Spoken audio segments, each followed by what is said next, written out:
accident was what we would call a life-altering experience? It absolutely was. It absolutely was. Are you more spiritual? Yeah, because for some reason I'm still here. Yeah. And, you know, for 45 seconds or a minute I wasn't here. And for some reason I got sent back. Tonight on 2020 with Barbara Walters. The Hollywood heartthrob who made 90210 the hottest zip code in America. Suddenly, last summer, things turned ugly for Jason Priestley. My nose was pushed so far up into my forehead they could actually see into my sinuses. For the first time, he talks about the racetrack disaster that shattered his body and nearly ended it all. There were no signs of life out on the track. A gripping minute-by-minute account from his rescuers and the co-star who rushed to his bedside. I said, Jay, it's Luke, wake up. Has his brush with death changed his life? Barbara Walters on an exclusive ride with Jason Priestley to the ultimate finish line and back. 90210 became the most famous zip code in America, in no small part because of Jason Priestley. Beverly Hills 90210. Be there, be a pineapple. Beverly Hills 90210 was a hit television show, and Jason Priestley stood out for his boyish charm and his sex appeal. You are a heartthrob, like I've been with so many women. The charismatic actor led the life most teenage boys just get to fantasize about. Over the show's 10-year run, Priestley emerged as a certified leading man, together with close friend and co-star Luke Perry. Throughout the 90s, teenage girls decorated their bedroom walls with posters of Jason Priestley, and his picture adorned the covers of countless magazines. Last summer, he made the headlines again. This time, the news was devastating. Jason Priestley, professional race car driver as well as actor, was close to death after the worst crash ever seen on the Kentucky Auto Racing Speedway. When Jason woke up a day later, he had no idea what had happened to his face or even how he came to be in a hospital. A severe concussion had obliterated all memory of the accident. It was really quite shocking. Must have been horrific, wasn't it? It was hard to look at. Although today Jason's face looks fine, it has taken months of reconstruction. There was a night when I was in the hospital when I sort of came to, I suppose, and I was looking around and I was trying to figure out where I was and how I'd gotten there and what had happened. Both feet were fractured and his back was broken. The heartthrob looks were gone, and worse, Jason feared that he would never walk again. I went through the mental checklist of, okay, all right, where am I? How'd I get here? I guess I must have had a bad car crash. Okay. Can I move my arms? And I thought to myself, can I move my legs? And can I move my feet? Can I move my toes? Can I move anything? And we all know Christopher Reeve, and we all know people that have, you know, Sam Schmidt, who's a race car driver, who's a friend of mine, who's a quadriplegic. You know, we all know these people, and I was scared. I was really, really terrified that that was going to be me. And for a while, it looked as though it might be. But Jason knew the risks. Racing at this level is a battle of endurance and nerves. Cars roar around a banked oval track within inches of each other. At speeds approaching 200 miles an hour, if the wheels even touch, the car can spin out of control. Or smash into the concrete retaining wall just feet away. That's a big hit, guys. I'm glad. Jason knew all too well how dangerous racing can be. He had been making at least part of his living racing cars for 10 years. But early on August 11th, just last summer, he was making a final practice run before the most important race of his life. From what I understand of the accident, we were in a warm-up session before our race. And a car had blown its engine, and so there was fluid all over the track. And as is standard racing procedure, they put down a substance on like kitty litter. Like kitty litter, See exactly. how much I know? You're very good. Yes. You're very good. Over the oil. Yeah, and as we were going around the track in our warm-up, I guess that the car in front of me started to pinch down a little low, and I had to put two wheels on the quick dry. What do you mean pinch you down? he changed his line so he could move down the track a little bit, and as he came down the track, to avoid hitting him, I had to go down the track as well. And you know, I just touched up on the quick dry. It wasn't even a big thing. From what I understand, my entire wheel didn't even get on it. It was only a few inches the wheel got on it, and it was enough to upset the car. It was 8:30 a.m. as Jason banked into turn 2. Network television cameras weren't shooting the practice session, but Jason's car did carry a black data recording box, like those used on airplanes. His friend and racing manager Jim Freudenberg retrieved it from the broken car. We could tell that by the time he hit the brakes, feeling like he lost control, to the time of the first impact, it was 0.8 of a second. I mean, I was doing 182 miles an hour when I went in. It was a big hit. The accident was unusually severe because Jason endured not one but 2 head-on collisions with the concrete walls. These pictures were taken after the first impact. When he caromed off the wall, he was going 86 miles an hour. When he hit the second impact, which was probably 1/6 of a mile down the track, he hit it at 56 miles an hour. Medical team leader Dr. Henry Bach saw Jason's car on the track surveillance camera. The first rescue personnel were already on the scene. It happened right in front of a rescue truck, so they were there within seconds. The rescue team was incredible. Not only were they responsive quickly, but everybody knew what to do, how to do it. Fireman Alan Mullen watched the car stop right in front of his rescue truck. One of the other guys pulled his helmet up, his face shield, and we realized he was very critically injured. He was not conscious. Flight paramedics Chris Smith and Elizabeth Clark heard the track's emergency radio code. We recognized it was the most serious code, which told us that basically there were no signs of life out on the track where they were extricating Jason. It was pretty horrifying. I saw his eyes were open. He was looking right at me, but you could tell he was unconscious. The first news team owner Tom Kelly heard was that Jason might not survive. He had stopped breathing and his heart had possibly stopped, and that they revived Jason and at the same time stabilize these injuries, which if they didn't stabilize those, he dies. They tell me that when they were pulling me out of the car and they pulled my helmet off, my nose was pushed so far up into my forehead they could actually see into my sinuses and look into my head. He was not recognizable. I didn't even know it was Jason Priestley. He had 2 severe cuts on his neck that the arteries were spewing blood. They stopped that. He was removed from the car and put on the gurney and into the ambulance, and was in the medical center probably within 4 minutes. My initial impression was that he was close to death when he came in. He had blood in his airway. He had an ineffective breathing pattern. We quickly inserted an endotracheal tube into his airway to control his breathing for him. We recognized that he was critically injured. We needed to go. I had the pilots go ahead and start the engines up. En route, we continued to manage his ventilations, monitor his breathing, monitor his vital signs. I was pretty skeptical that we could even make it back to the trauma center with him alive. Just 28 minutes after the accident, Jason arrived at the University of Kentucky Hospital Trauma Center. Fearing the worst, family and friends gathered from around the country.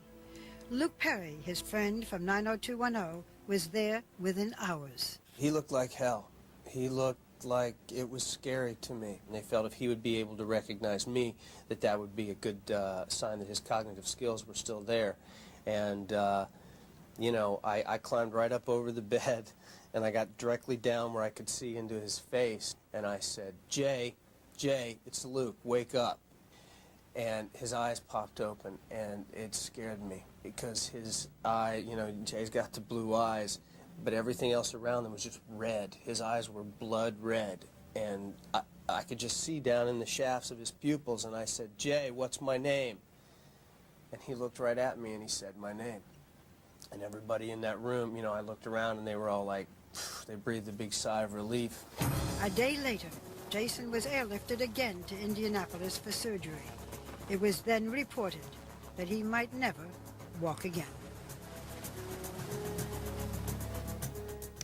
When we come back, exactly what condition is Jason Priestley in today?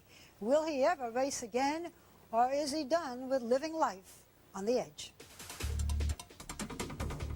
Jason Priestley survived his brush with death on the racetrack last August, but getting his life back on track has been a fearsome challenge. He faced the possibility that he might never walk or race or act again.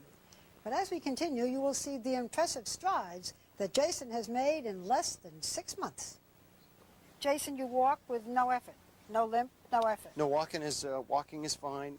Even on pavement like this? Yeah, no problem at all. Yeah. No problem at all. If I'm off my feet for a while, they start to hurt when I get back on them, but that goes away pretty quickly. And Can you run? not really. So if I run like this? You're going to get away from me. Well, then I won't run. All right. How many operations did you have? Well, I had the operation to repair the shelf that my eyeball sits on. I had the operation to repair my nose, I had my back. I broke my thoracic 9 vertebrae, my T9. And so they fused me from my 6th thoracic all the way to my 12th. Most of the bones in my feet were actually broken. That's been a very long and painful ordeal.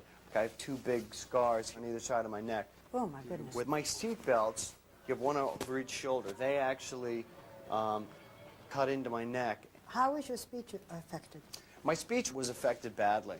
It was slow, and I could only get out maybe 2 or 3 words at a time. I sort of spoke like this. So you thought you'd never act again?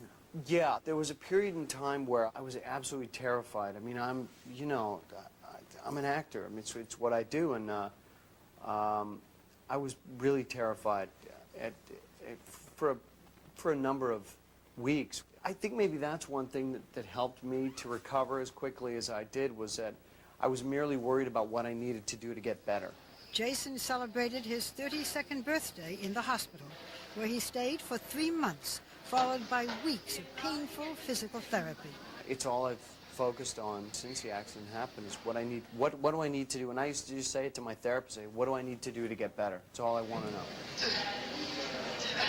How long is it going to be before you are totally healed? It's going to be about a year. I wouldn't even think about getting back into a car at least until my healing cycle is finished with this accident. What about ordinary driving? You know, it's fine. I want you to take me out in a car and Okay. see how you Are do, you so sure? I can check. No, I'm not sure. But, you know, it's my job. It's my Okay. job, so we'll You go gonna and do take it. one for the team? We'll take one for the team, yeah. So what's it like at 185 miles?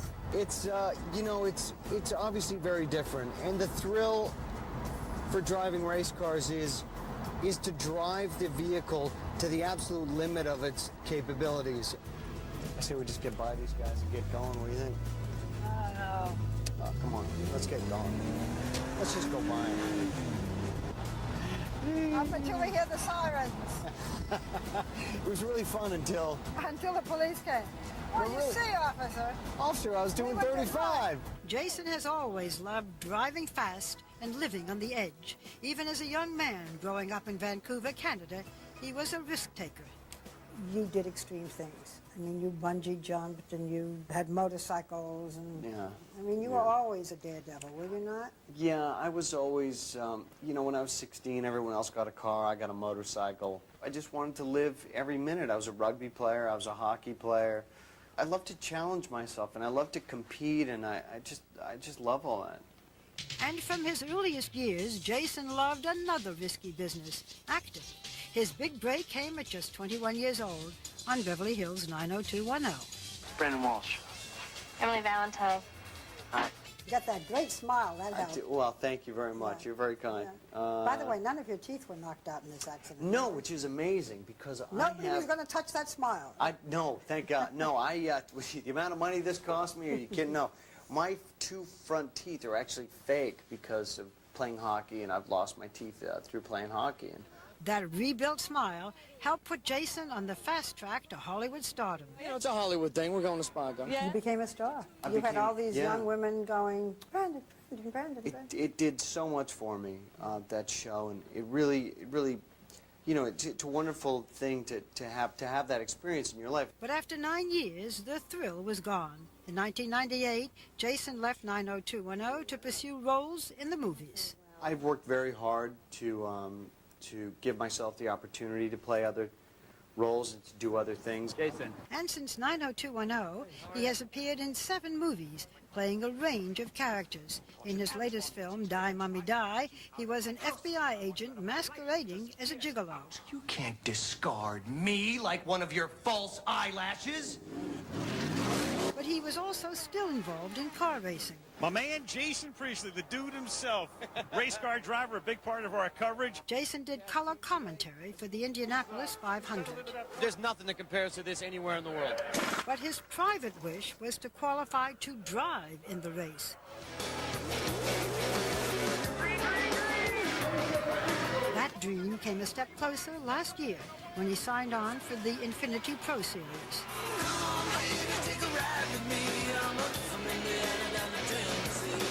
He was finally racing in the open-wheel Indy-type cars. You don't get to drive those cars just because you're famous. You get to drive those cars because you're a race car driver. And he didn't just race cars. Jason's thrill-seeking extended to piloting 50-foot cigarette boats in dangerous ocean races. But on the inside is Jason Priestley as they come up fast. Anything that burns fossil fuels that is possible to be in competition, I usually show up. Jason has crashed or spun out several times on the car racetrack. Oh, my! And once in a boat race. His restlessness turned to recklessness in a Los Angeles neighborhood. So if I say to you, are you a daredevil, what do you say? No, I don't think so. I don't think I'm a daredevil. I think that I like to challenge myself. But you've had 3 accidents, 2 in cars and 1 in a boat, right? Sure. Don't say sure, doesn't everybody? I mean, yeah. You're a little accident prone, maybe. No, I don't think I'm accident prone. I think, I think any time you're competing like that, whether you're racing cars or you're racing boats, I think that incidents happen. Unfortunately, me being me, you just heard about it. But Jason, 3 years ago, you crashed your car, your Porsche, into a Hollywood Hills, right? Yeah, I crashed into a telephone pole. So I swerved in the road to miss a deer, and I crashed my car. That's all.